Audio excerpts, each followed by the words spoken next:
Au Niger, le cadre pour la révolution démocratique décide de porter plainte contre Areva. Les détails dans ce journal.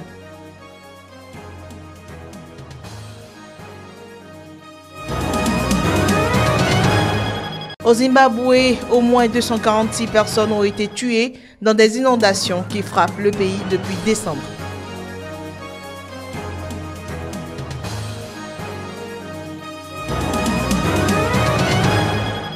Les forces commandées par l'homme de l'Est libyen Khalifa Haftar perdent un important site pétrolier. Le ministre de la Défense en fait cas.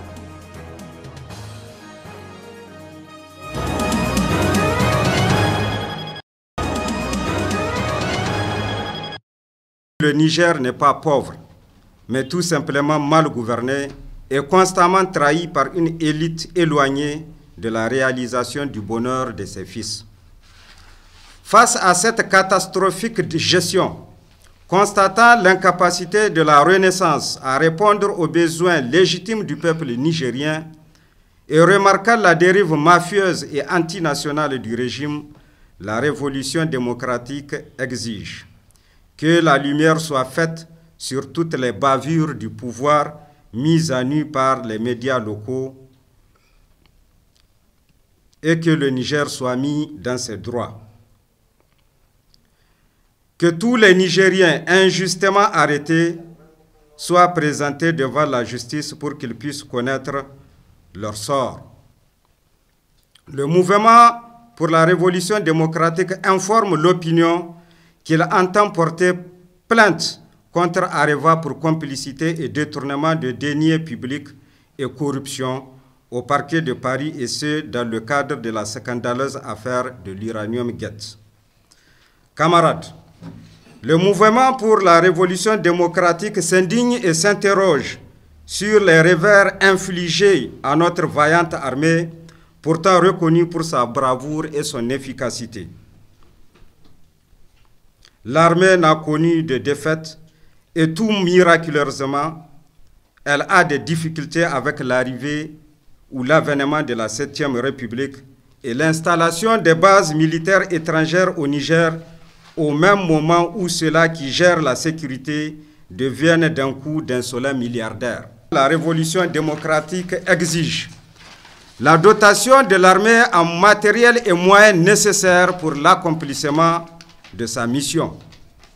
Le redéploiement des moyens exagérément mis à la disposition de la garde présidentielle aux forces de défense et de sécurité sur le terrain.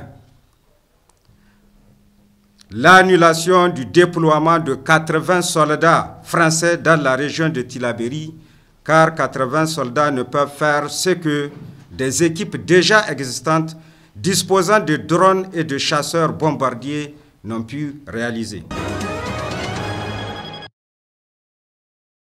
Pour permettre la réparation de la piste d'atterrissage, l'aéroport international Nnamdi Azikiwe, le seul aéroport desservant Abuja, la capitale du Nigeria, fermera complètement ses portes à partir du 8 mars. À cet effet, les vols intérieurs et internationaux seront détournés vers Kaduna, à 170 km au nord. Mais les compagnies aériennes internationales refusent d'emprunter l'itinéraire alternatif qui sera mis en place pendant la fermeture, obligeant les voyageurs à faire de longs et coûteux détours. Et ce, même si la directrice de l'aéroport de Kaduna, Amina Ozi Salami, assure que la piste est 100% meilleure qu'à Abuja. Selon le secrétaire d'État à l'aviation, Adi Sirika, les travaux qui dureront 6 semaines sont nécessaires car la piste construite en 1982 et prévue pour une durée de 20 ans est aujourd'hui défaillante et dangereuse. Le Nigeria, pays le plus peuplé d'Afrique, traverse l'une des pires crises économiques de son histoire, couplée à une inflation qui frôle les 20% et à une chute de sa monnaie locale qui ont fait fuir les investisseurs étrangers.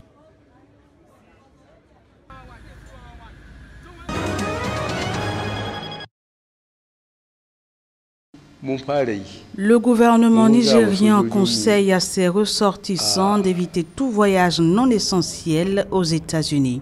Une décision qui fait suite au refoulement de plusieurs Nigériens en possession de visas valides en raison du durcissement de la politique d'immigration américaine. Les autorités nigérianes recommandent donc à leurs ressortissants de reporter les voyages prévus jusqu'à ce que la nouvelle politique d'immigration de Washington soit plus claire. Pour mémoire, le président américain a signé le 27 janvier dernier un décret interdisant aux ressortissants de 7 pays à majorité musulmane de se rendre sur le sol américain pendant 90 jours. Donald Trump a également suspendu l'entrée de tous les réfugiés pendant 120 jours. Des mesures qui ont suscité une vague d'indignation mondiale et provoqué énormément de confusion aux États-Unis avant d'être suspendues par une décision de justice. Cette suspension n'a toutefois pas découragé le président américain puisque ce dernier vient de signer une version modifiée de son décret migratoire. Celui-ci prévoit que 6 des pays initialement visés sont à nouveau sur la liste. Le gouvernement américain a toutefois assuré que les détenteurs de cartes vertes et de visas sont explicitement protégés et pourront continuer à se rendre aux États-Unis.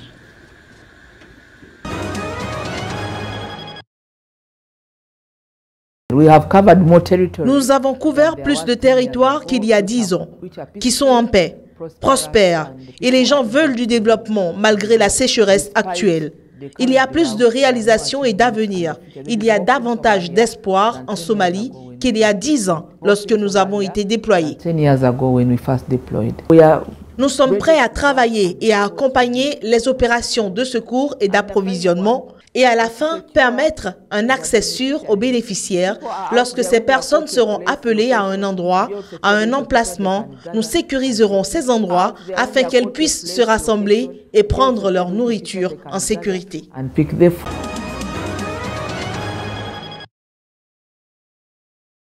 En tant que maire, nous avons la responsabilité de donner un coup de main à ceux qui ont été touchés. Il faut au moins s'assurer que leurs besoins de base, comme l'accès à des denrées alimentaires, soient comblés.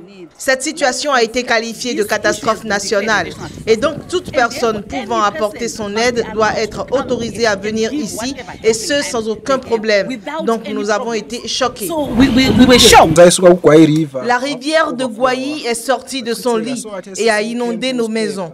Et maintenant, nous sommes à Sipepa, où nous restons pour le moment. Le gouvernement nous a dit qu'il nous trouverait un endroit où nous pourrions nous installer sur un terrain plus élevé, mais nous voulons continuer à cultiver la terre ici, car elle est plus fertile et les pâturages sont meilleurs. Pour quitter cet endroit, il faudra nous trouver une terre fertile. On adore cet endroit. Le problème, ce sont les inondations. Nous espérons que le gouvernement nous trouve un meilleur endroit. Nous voulons juste une terre pour notre bétail et nos cultures.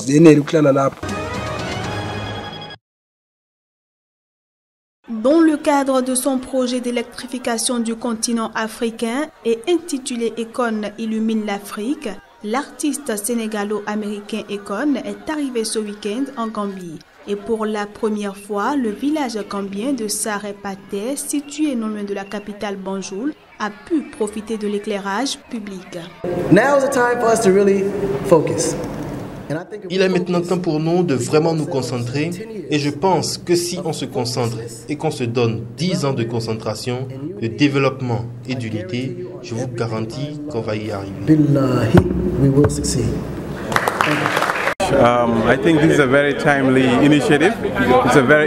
Je pense que c'est une initiative qui tombe au bon moment. C'est un projet très important car sans électricité, il ne peut pas y avoir de développement. Donc, c'est une solution très opportune et économique et je suis très heureux qu'elle implique également la formation de jeunes et créer de l'emploi. C'est ce dont le pays a besoin.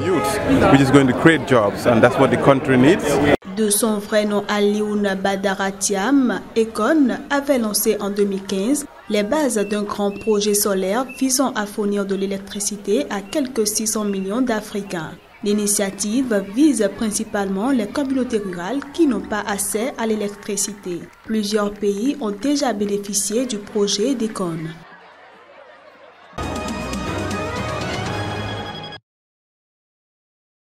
Les forces commandées par l'homme fort de l'Est libyen, Khalifa Haftar, ont perdu ce vendredi un important site pétrolier pris par des groupes armés rivaux, mais les combats pour les en chasser continuent. Ce lundi, le ministre de la Défense du gouvernement d'Union nationale libyen est revenu sur cette perte de Khalifa Haftar. Ceux qui sont responsables de ce qui se déroule dans les champs pétroliers sont ceux qui ont confisqué la volonté originelle des Libyens. Ce sont eux qui ont commis ce crime. Et cela montre que la Libye ne peut être gouvernée par la force. La Libye ne peut être qu'un État civil, démocratique et libre.